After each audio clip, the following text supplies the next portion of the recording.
All right, y'all, what's up? Hey, my name is Jason Davis with Final Start Fitness. I got my man Tyler here. I just wanted to share some of his story. The reason why this is so huge is I've been coaching with him for a little while. He lives down in southeast Missouri, where they got the accents. I'm trying to talk like them, but I don't do a really good job. But you know, he's from down there in southeast Missouri, and so we talk a lot on the phone. Just had the opportunity to, just to coach him in his diet. He's had quite a bit of different struggles as far as where he got himself into the place of life where he kind of didn't want to be, like most of us, get to that point. And so I wanted to interview him. Recently, he started out where he was at his max weight, somewhere around 250, 260 pounds. So he was not in a good place. He was around 30% body fat. He is down now by utilizing the ketogenic diet, some other principles. He went to a functional medicine doctor, filled some gaps. He's now down to 190 pounds and 10% body fat, folks. So this is a great story. I wanted to share some of the thinking process that that we had to work through along the process, some of the things that he's done and applied, some of the application points that might be able to help you while you're on your weight loss journey. Because a lot of us are going through some of the same struggles, and just sharing some of these stories can really help maybe you relate where you're particularly at the moment with your weight loss journey.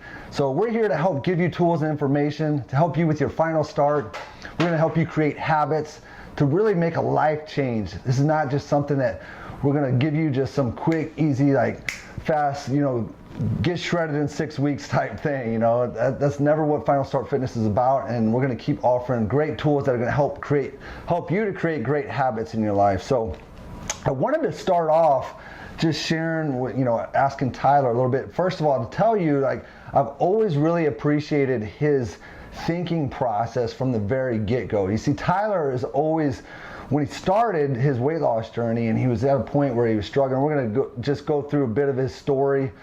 But Tyler's always started with the mindset of like, hey, I'm going to figure this out.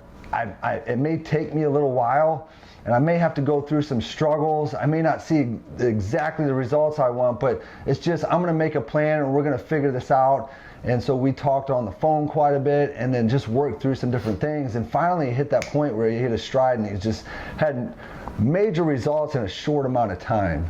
So I love talking about the mindsets, because we could always talk about like the how-tos, the specifics, but if you don't have the right mindset going into something, you're gonna do the wrong behaviors.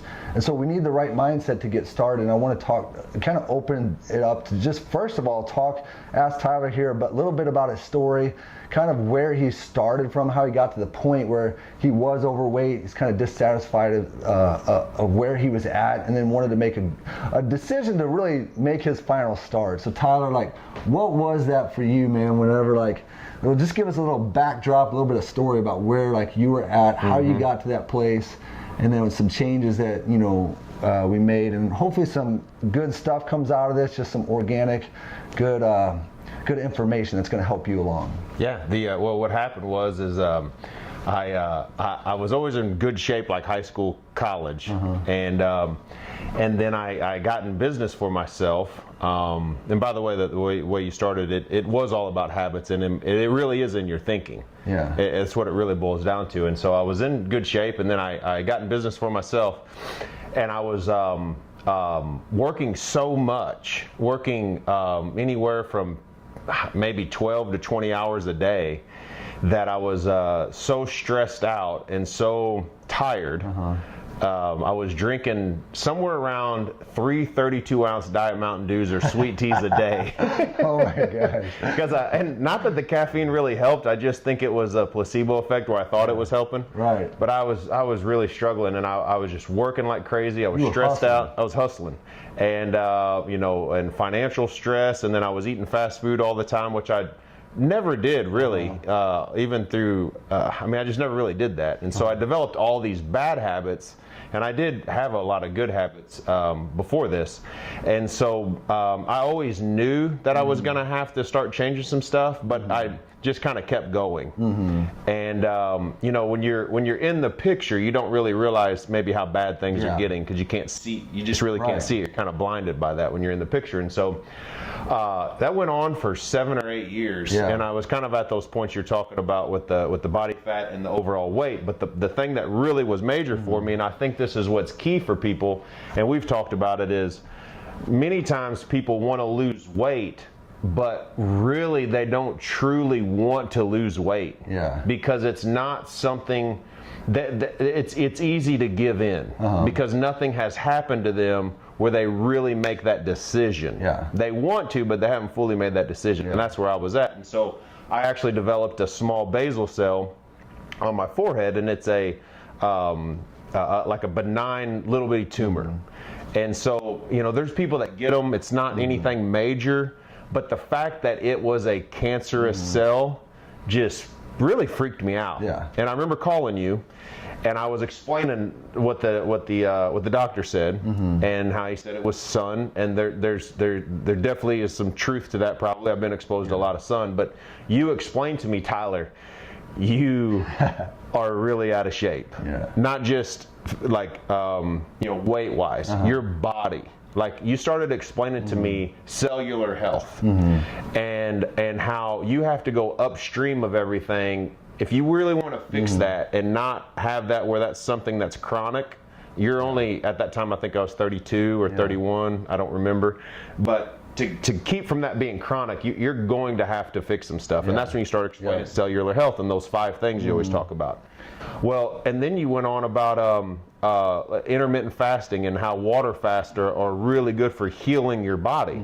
And I thought you were crazy, and but I knew that you were right. Like, I didn't understand it all, but I was like, that makes sense. And so I just started really listening to some of the things you had to say. Although I didn't always do it to a T, I did constantly always move the chains forward. You may tell me a group of things, and I may at least do something forward. And I started to get some progress, both on how I felt and just doing intermittent fasting. I really didn't change my eating habits. I did just start doing intermittent fasting, either through an 8-hour window or a 24-hour cycle, where I might just eat dinner. I might still eat a bunch of calories, but then it may go till the next dinner, and I could already you know, tell a difference. And so, well, there's a couple things, if I can just stop you right there, and I'd love for him to continue. But one of the big things that I want to address, and again, this has so much to do with how you think more than so much of just the doing part, because he was talking about how he got himself into that position in the first place. And really, if correct me if I'm wrong, but I know we've had this talk before, and you kind of have that mindset when you were working like crazy, and you're like, man, I'll just get to my health whenever I'm maybe more financially stable, or I have this more amount of time, or this particular time frame is just a much better time for me to be healthy. All while in that time, you're just killing you're beating your body to death. Finally, you get to the point where, like, you thought you were okay, and you thought you could hustle, and you thought you could keep going, and there's so much, you know, there's so much Instagram on so many different, like, it's popular, like, get your hustle on, do your hustle, like, hustle it up, and those are all great things to do, but people, like, almost take pride in, like, I've only slept like 2 hours last night, I'm bad to the bone. That was me. And they're just killing their body, and over time, like, their body starts fighting back, and almost like saying, hey, you better knock it off, punk, or else I'm gonna, you know. And it did. And yeah, so you started having the symptoms, and weight gain is just another symptom. So adding to, like, okay, so Tyler ends up having some of these sunburns, different things, and having this cancer exposure. Which leads to the next point I wanted to address, is that these are some symptoms that start to happen. And what I explained to Tyler was that, hey, it's not just the sunburn that's happening. It's like all the things that you're doing compounding on your body. You're putting all these stressors, and the body's freaking out, and it's really affecting you from your cellular level. from cell energy metabolism and all these different things and hormones and whatnot. And so now the body's freaking out and saying, man, you better do something. And it's like saying, give me a chill pill, let me heal. And most of the time we push through those things and we don't listen to our body, and then we just end up being further and further down the road. Luckily, Tyler had the common sense to be like, man, this is enough. I want to make the right decision. So sometimes it takes people to get to that actual point where they really want to make the decision. Another point you made was like people really aren't necessarily ready to lose weight. They want the quick weight loss so they can like look good and they feel bad about themselves, but they always end up doing the quick fix thing, and that always ends up putting more damage on your body. You end up putting more inflammation on the body. You end up causing more hormonal imbalances, and you're lowering your muscle mass, therefore lowering your basal metabolic rate, which is the rate of your metabolism. And so then you start eating right and you jump back and you just gain a lot of weight back, and it leads to this frustration, the cycle. The yo-yo. The yo-yo thing. And so I probably went off on a tangent there. No, there were some points there that you pointed out. I'm like, man, that's so good. Yeah. You have to make a decision. It's either something's going to happen to you to where it basically forces you into that decision, or you have to mentally figure out like, okay, I'm not going to do a diet anymore. I'm going to do a lifestyle. That's one thing I do love about the ketogenic, people call it a diet, but it's really not. Like, I don't feel like, you know, when you think of a diet, you feel like, man, that is gonna suck. Like, I don't want to restrict all these calories. I don't want to like not be able to eat this or that.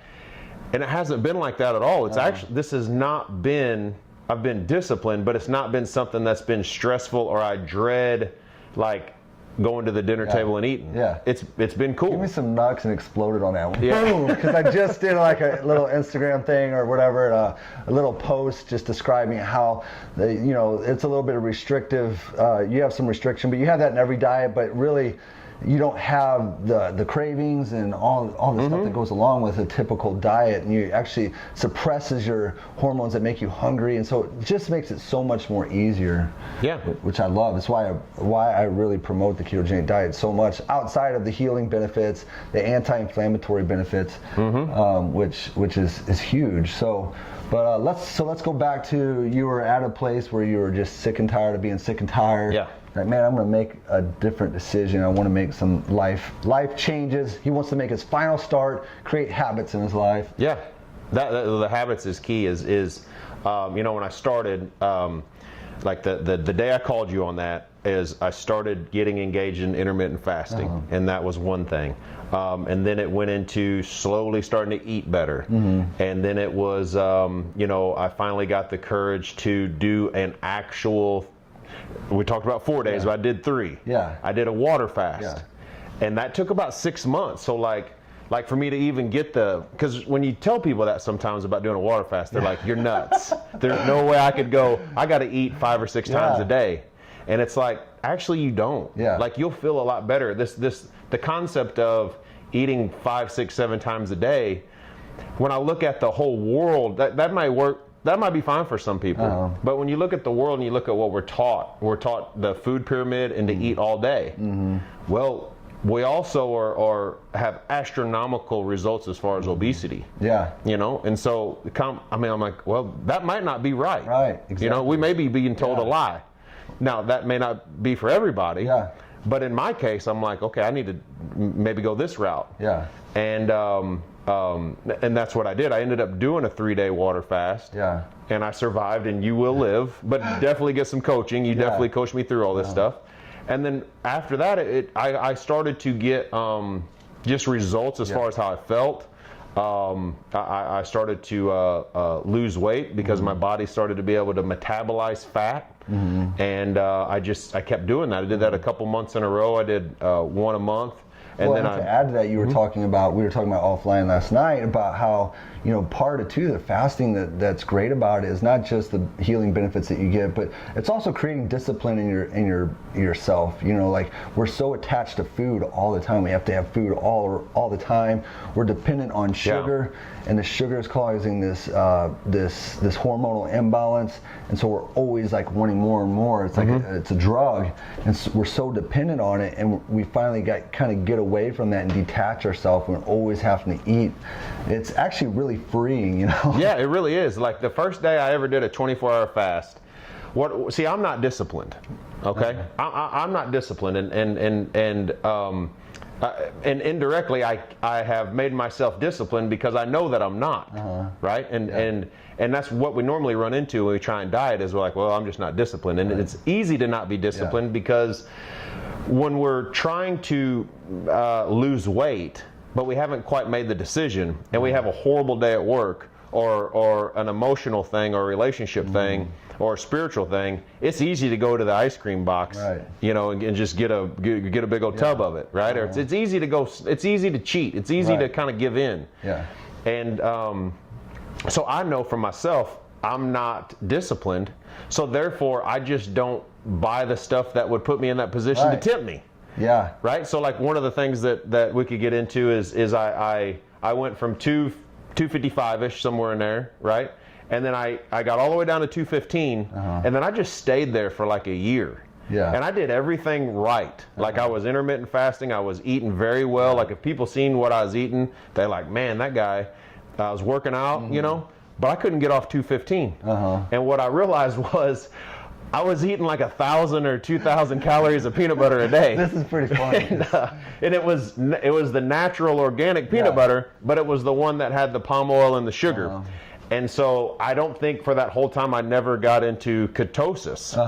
Now, and one thing you talk a lot about is not when we talk about intermittent fasting, I think sometimes the things that like I have heard, you know, as in what I've said to myself when you've told me, or what people have said when I've brought it up, is they will think that it's calorie restriction. Farthest thing from it.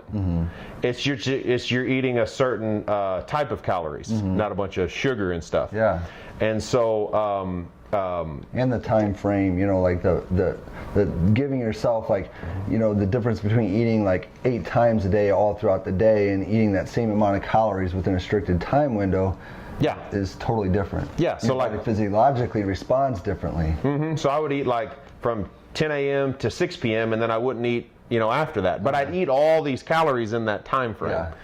And so when I finally decided, okay, because basically is when you talk about how I was always trying to move forward, I was like, all right, I'm doing everything right. There's something I'm doing. I got to take responsibility. I can't blame Jay. I can't blame the ketogenic diet. I can't play the blame game or the victim game. It's got to be something I'm doing. Because I'm close. I knew I was close. Can I stop you right there too? Because here's the one thing that I want to tell you. With coaching people quite a bit, is that a lot of times, you know, they may do the ketogenic diet for maybe a month or so, and then be like, man, it's not working for me. I don't know what the problem is. And or maybe they are doing it longer than a month. Maybe they're into the second month, still not getting the results. Well, a lot of times it can just be like there's a small 1% of the people that have a genetic variation that doesn't allow them to actually make ketones in the liver like we're supposed to. That's a very small percentage. Well, most of the time it's either one, there's some like really bad digestion going on, so the liver gets congested. When the liver's congested, the liver is where you make ketones. And so if the liver's congested, you're not going to be able to make ketones. You might have high stress levels, high cortisol, your HbA axis, where you actually, your adrenaline and your pituitary gland all work. If you have high cortisol levels, it's going to slow your thyroid down. If thyroid function is slowing down, then you're going to have a hard time making ketones. So maybe a couple of those issues that maybe you just need to go through a detox program and you're not getting the results. You might just need to detox and get some of those stresses out of your life, and then jump into the ketogenic diet. You might have totally different results. Or it just may be like your macronutrients aren't right in line. In this case, I wanted to talk about Tyler because he really wasn't getting some of those results. Well, come to find out, I didn't realize he said he was eating a lot of peanut butter. But you know, in reality, if you're getting the right fats in, normally it suppresses your appetite, and by default you eat less calories on the ketogenic diet. Well, he was eating, he kind of visited me a few weeks ago, like probably a couple months ago, I'd say. He brought over this peanut butter he was using. I looked behind and looked at the ingredients, and it was loaded with sugar. And so therefore, like, it was spiking his blood sugar, and he had all these extra calories from the fat that he was basically not able to use because when insulin is high and sugar is high, you're not going to be able to make ketones properly. So in this case, he was just doing something wrong that he didn't realize. And sometimes that's the case with different people. Maybe their macronutrient profile isn't in the right range. Maybe they just haven't given enough time. They're not adapted enough, because some people, it can take over 30 days before you start really being adapted into a ketogenic state, because we're not good fat burners when we first start. Most of us are very good sugar burners. Our body's got to go through this process. And so, you know, the people that say that the ketogenic diet doesn't, you know, like messes up your thyroid and so forth, a lot of those studies that they refer to are always ones that are like, they did like a week-long study, and of course, you're going to have like, your blood work's going to look horrible after a week. It's got to go through this adaptation period, just like exercise. Man, if you were to test your blood right after exercise, you would look at that blood work and be like, don't ever do that again. Yeah. But it's this change physiologically, the good stress, not the chronic stress, that actually causes good adaptations in our body. So I wanted to make that point, because it was just like, he was adding all these extra calories through peanut butter and so forth, which was causing him to not get the results that he wanted. But he didn't give up and say, this isn't working for me. He was like, dude, I can't really figure out what's going on. Like, I'm stuck here. And so we would just talk through things, like, what are you eating? What are you not eating? Like, what are you doing? And we just had to look through some things, and we figured it out. And like, he made that one change, and he was doing a lot of the other things right already too. And it was like, boom, within like a month, he dropped from 215 like into like 190. Yeah, it was a month to 6 weeks, and it would go like 2 pounds a week. It just every week, like, it just kept on going. Yeah. And that was the whole trigger. Yeah. And I think the only thing that allowed me to even stay in there like that and not start just getting off track was, for me, I just looked at everything as very long term. You know, I was like, I will until, almost like, I gotta get there for my own health, you know, long term. Yeah. And I just looked at everything, you know, as a lifestyle and a long-term thing, and that allowed me to keep trying to figure out what that was. And like you said, once I did that little change, that was it. I didn't change anything else. Right. I still was working out the same. All the other stuff I was eating the same. And then I mean, it was just, I didn't do anything different. Definitely. And it just started going away. I'd love to talk too about specific other things. He worked on his sleep too, and some other things. I mean, he was sleeping horrible from all those bad years of bad habits and stuff like that. But let's dive in real quick a little bit deeper, and I would love to just kind of backtrack a little bit and be like, okay, so you were in that position, because we could always talk about these how-tos, but again, what is it that was really motivating you? You said you had bad health, but you wanted to fix it. You wanted to fix your health. But go a little bit deeper with that. Like, what is the why behind that? Like, you know, because I always talk to people, like, well, where do you want to be in 15, 20 years? What kind of lifestyle do you want to have? Like, for me, it's like, I want to be able to play with my grandkids when I grow up. You know, is there anything like that in particular that really is what motivated you to make the lifestyle change? Yeah.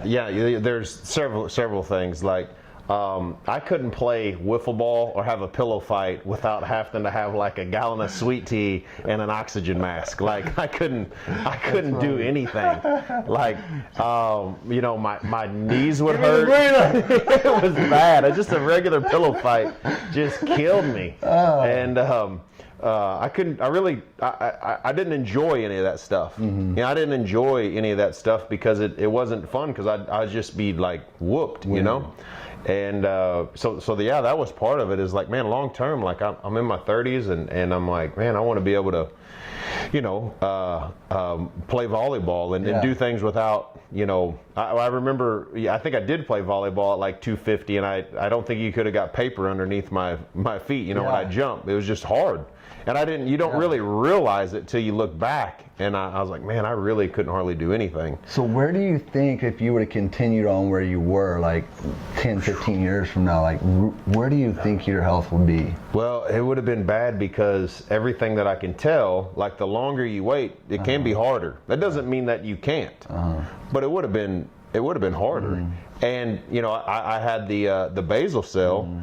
Not saying that something could happen now, but my risk would have been astronomical to have something happen to me at a very early age, because we talked about sleep. You know, I wasn't sleeping at all. Right. I mean, if I slept back in the business days 5 hours, I'd brag about it. Yeah. Or if I didn't sleep at all, Yeah. I'd be up at 48 hours in a row. You know, in a row sometimes. Yeah. This was a normal thing for 7 years. If I never slept over maybe 5 hours.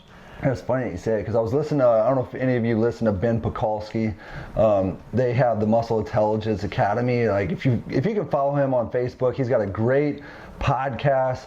But he made a point the other day going, I was like, man, that's fascinating. He said, if you're not like sleeping good now and recovering, you're stealing time away from your future. Basically, you're robbing time and quality time. Yeah, you may be able to, there's a difference between span of life and quality of life.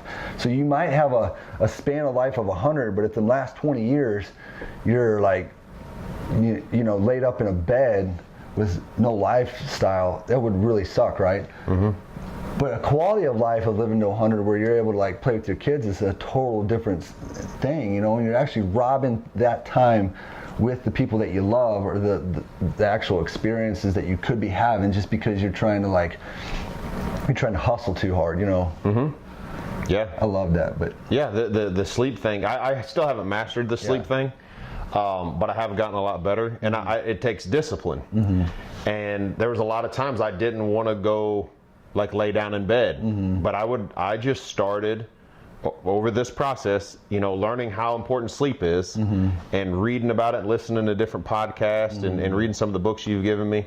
I'm like, okay, sleep is way more important than I ever thought. I stopped bragging about how I didn't have to sleep. Like, that's dumb. You want to die early, son? That's dumb, yeah.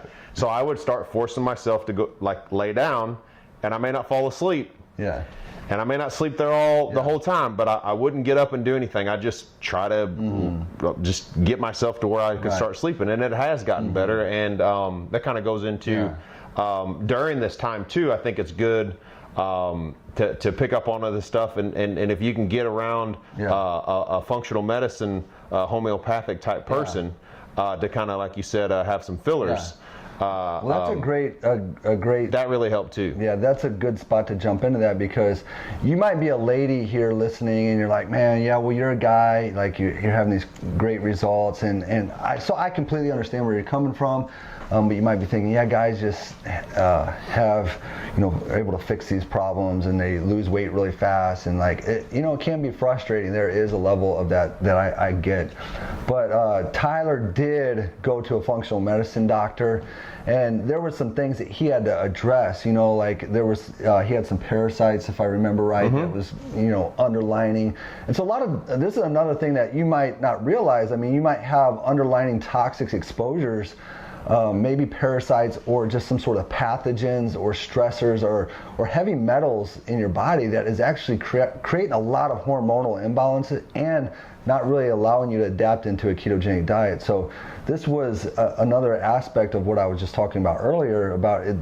We need to figure out, this is a process. It's not just, we got to talk through some things and figure out like what's going on. And a lot of people, I do recommend going and get some blood work done, because there might be some things we need to address first before actually doing a particular program. In this case, you know, Tyler was working with a great functional medicine doctor. Do you want to share her name, Ashley? Yeah, Ashley Uchtman, she's in Cape Girardeau. Yeah.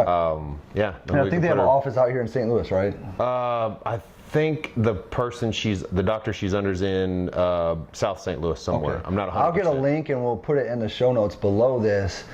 So that way, like, if you're interested in checking her out, there's some other references that we can refer you to if you are looking, you know, to get some of that blood work done, really get to the root cause of the problems. But yeah, share a little bit about some of those problems that you had and like addressing some of those. Yeah, and with the sleep. Yeah, so we walked through this whole process of like a lifestyle, you know. So not only was it on the cellular stuff and some of the things we talked about, we also talked about like even the spiritual side of things and being right there, and how all that stuff plays into how you really work. And whether it's even like the mental side of things, of just your everyday stresses of life. Yeah. We've talked a lot me and her talked a lot about stress. We've talked about it. Yeah. How much stress plays a role in your cellular health. Yes. It really drives you down. Yeah. And you know, where we don't sleep and we're stressed, we're always exhausted, which leads to us eating bad. We can't recover. And we can't recover. Nutrients. You cheat all the time because you're like, screw it.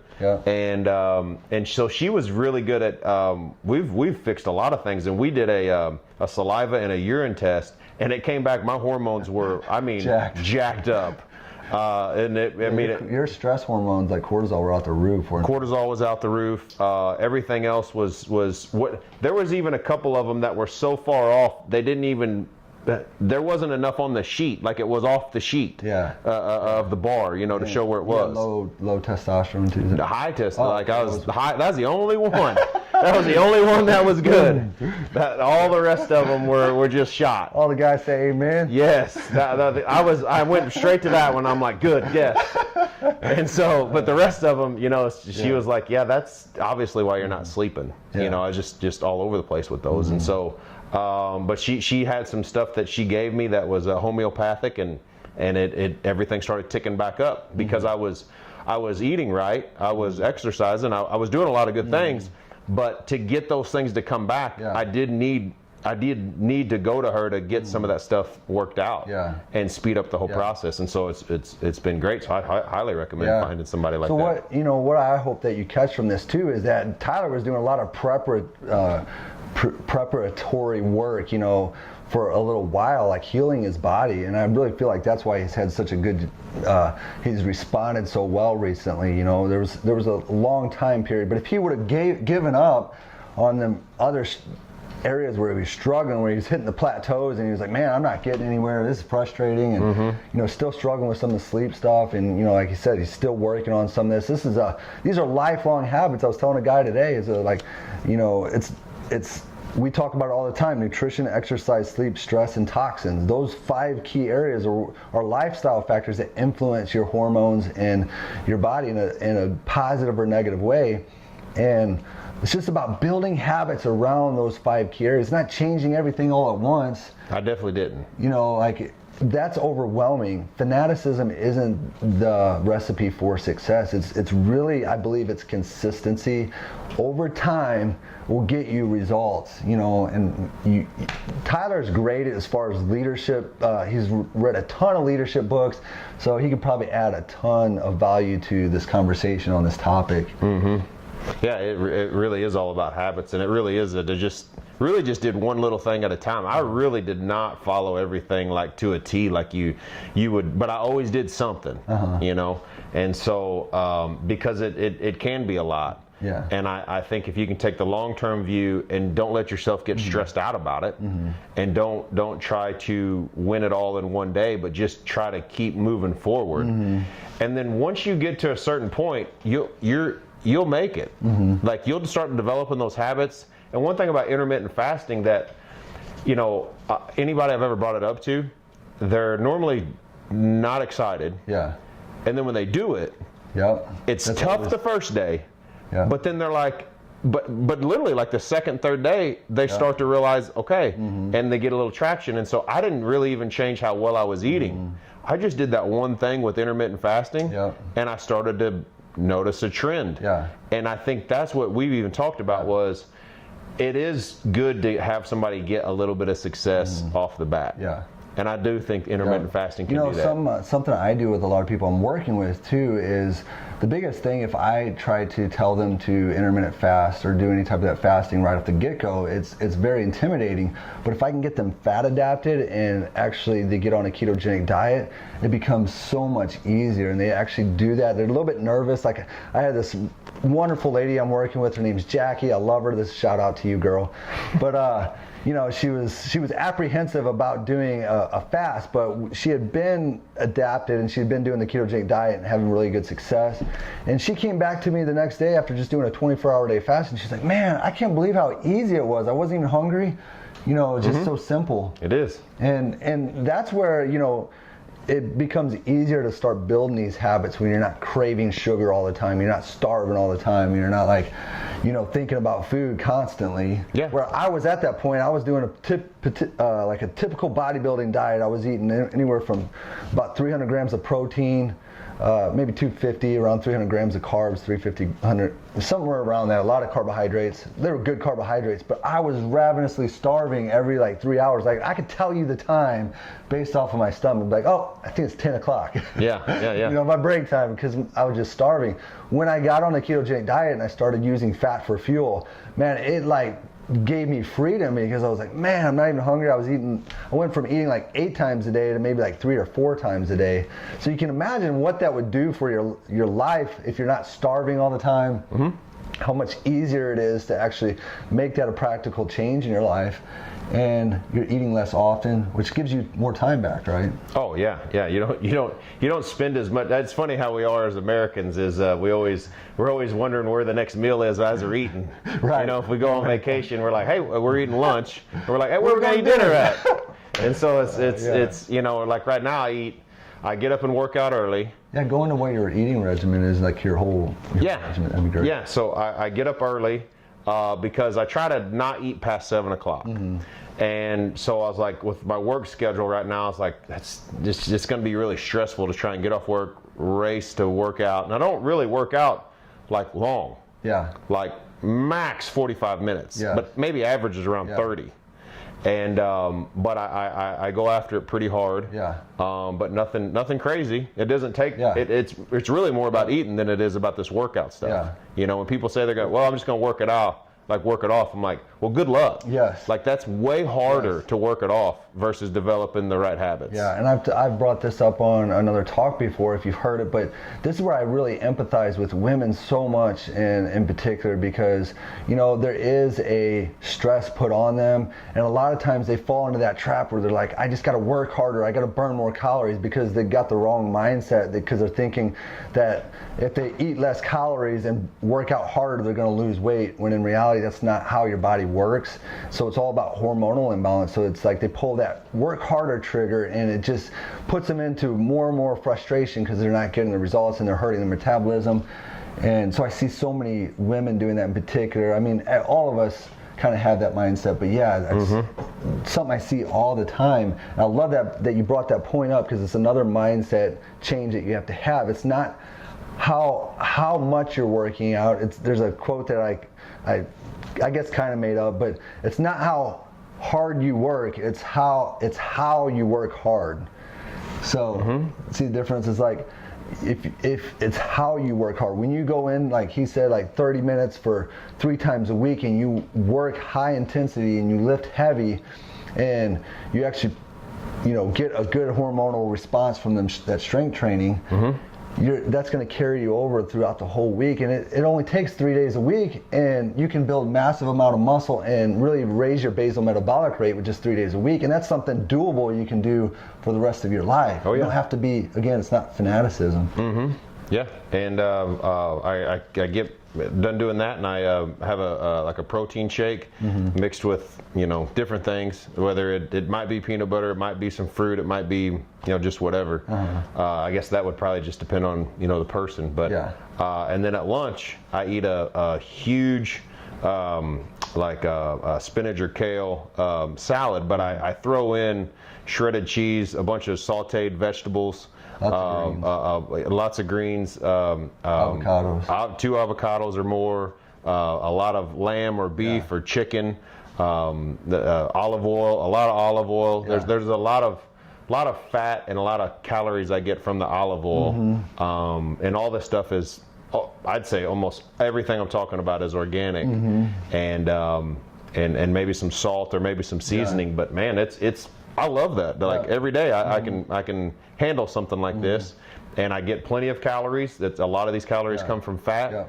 There's a lot of fiber and nutrients out of all these greens and stuff that I eat, and I'm not hungry. Like when I get off work, it's not like I'm starving. I mean that when you eat a good high fat diet, it pretty much just kind of carries you, throughout the day. So it's not something where you're stressing or you're starving or you're just dying. It's I mean it's turned into where I mean, my day goes pretty smooth as far as that goes, you know. Well, and there's a point that he made there, and some of you may be thinking, well, like, I need to follow Tyler's exact approach, and he made that great point. It may not specifically be exactly what you need to do. We need to start thinking in terms of health as in each individual's context, how much inflammation that they have, how their digestion system is working, their hormones, their gut health as far as whether they have a dysbiosis in the gut, if they have more bad bacteria than they have good bacteria. All these things can play a role in one person having a particular response versus the other.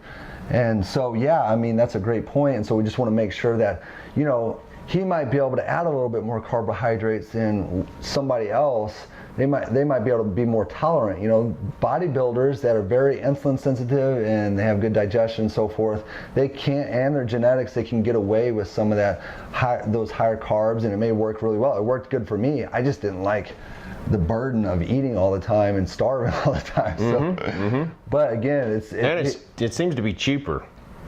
Yeah, like you're not eating all the time. If you do some intermittent fasting, or you mix in a 24-hour, or you mix in a 36-hour from, there's a good book called Obesity Code that you had me read. Yeah. That book really will help you learn some of this stuff, but it ends up where you're not eating 5, 6, 7 times and 4,000 calories a day, you know, or whatever. I would love to do a video where we respond to, there's Jillian Michaels put out something on People magazine about the ketogenic diet not working, or it's just another fad diet or whatever, and she made just some off statements that I really want to address, and it's on this particular subject of we need to think in terms of context, think in terms of what the best solution is for each individual.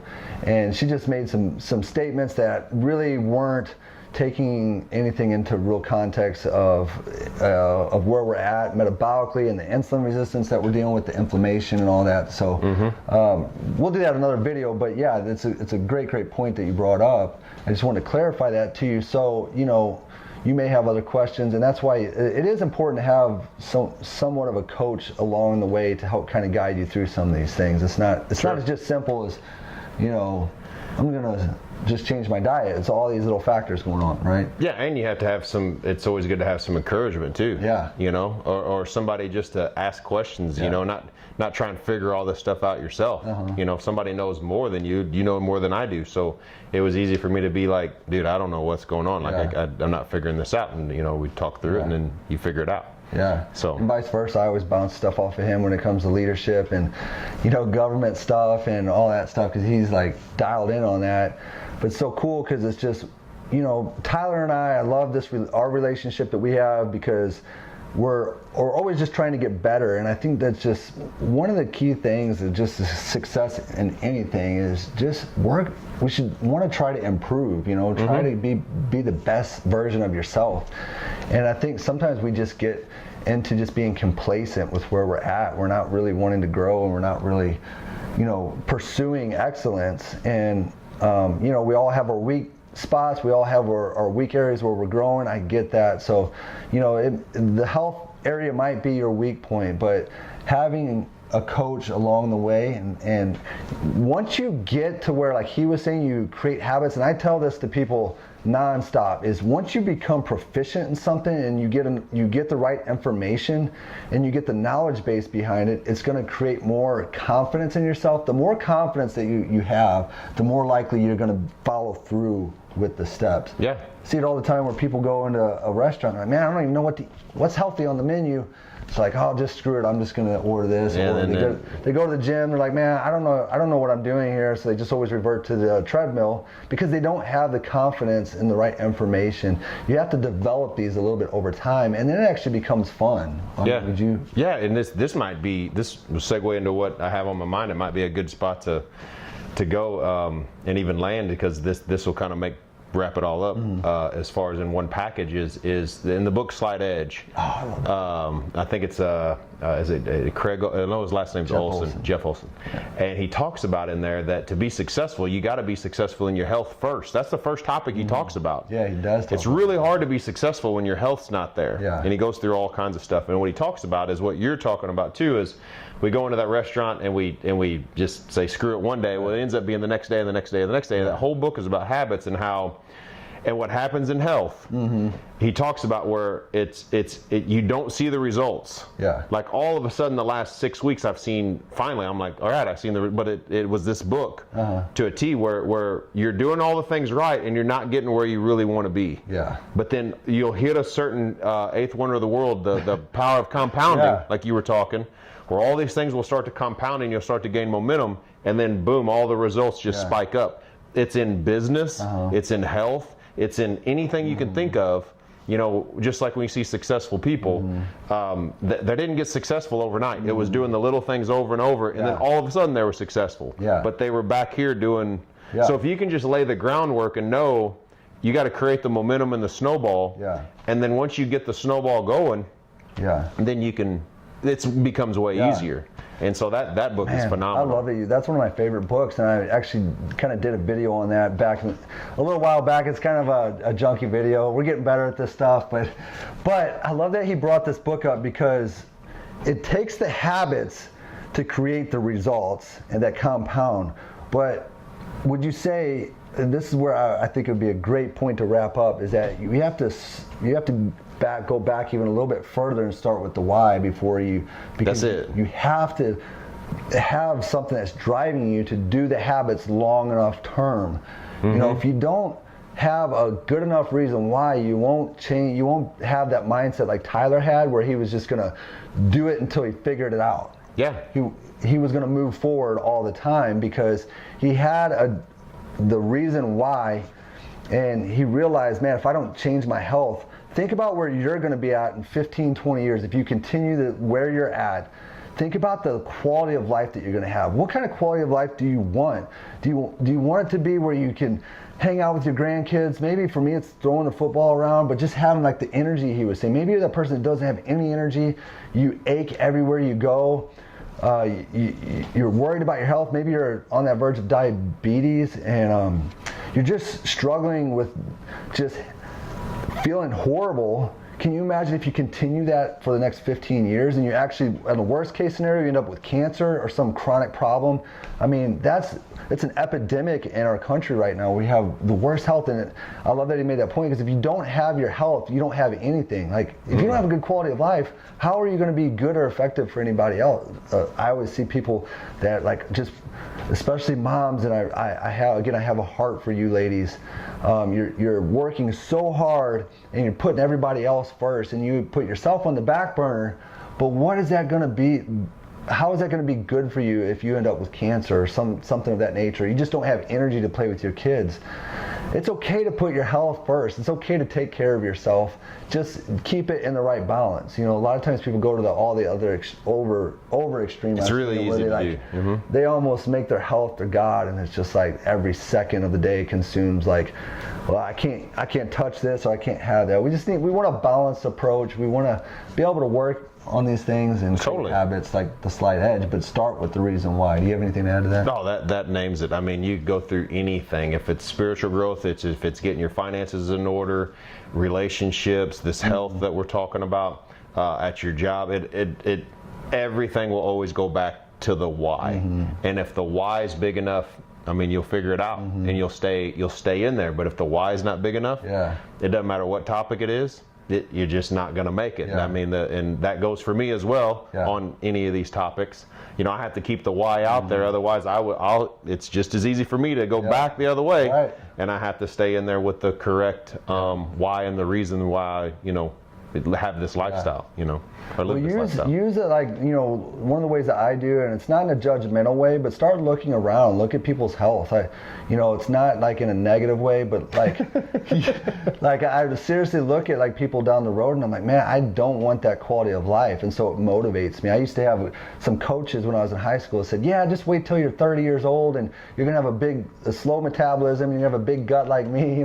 I can vividly remember that, and I thought, no, there's got to be more to it. I'm going to learn and create good habits now, and I just developed that thinking a long time ago. And just use some of that as motivation. But I would love to wrap it up with there. We could probably talk hours here. I just want to thank Tyler. I appreciate his friendship so much, but him allowing me to be able to coach him along in his health journey has been just a tremendous joy.